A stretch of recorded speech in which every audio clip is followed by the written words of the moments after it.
the African Union, with whom we organized it in partnership, be it the World Bank or UN, we are ready to share our experience because we see the great potential in achieving the transformation.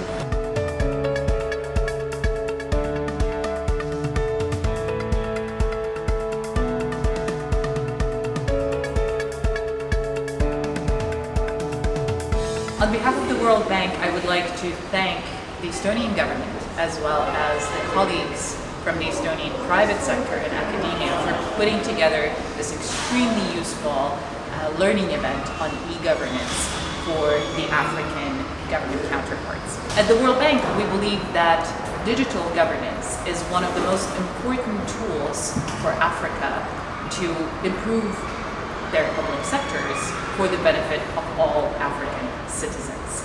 Now, learning from governments and experiences such as Estonia is extremely important for African governments. Why? It can be both inspirational and practical. It's inspirational because Estonia's experience shows that change and achievement is possible even in a very short time.